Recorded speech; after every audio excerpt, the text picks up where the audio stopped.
By the middle of this century, Africa will be home to 1 in 4 people on Earth. The question isn't whether Africa will matter, it's whether Africa will lead. A young, fast-growing population is either a crisis waiting to happen or the largest workforce and consumer market the world has ever seen. It depends what gets built. Every year, millions of young Africans enter the job market given real skills, real training, and real industries to work in. That isn't a burden, that's fuel. No manufacturing superpower in history has ever been built without reliable energy.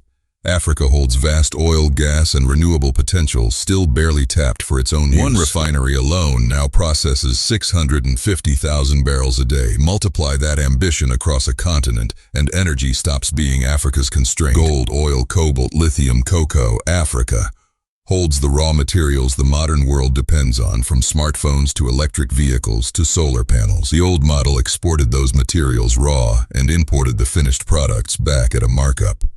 The new model processes them at home and keeps the value there. Modern refining, modern manufacturing, and modern quality control are no longer imported ideas. African-run facilities now compete on precision with plants, automated production lines, advanced distillation, and rigorous quality assurance. Prove world-class industrial technology can be built and run on African soil. Artificial intelligence is already optimizing factory output, predicting equipment failures, and managing supply chains. Worldwide, Africa's industries don't have to wait a generation. Roads, ports, power grids, and rail lines have long been Africa's missing link.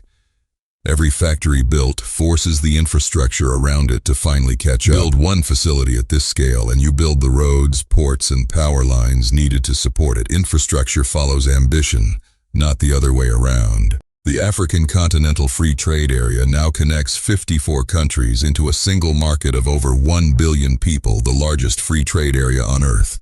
For the first time, a factory built in one African nation can sell freely across an entire continent without the walls that once made cross-border trade nearly impossible. Population, energy, minerals, technology, infrastructure, trade. Individually, each is an advantage.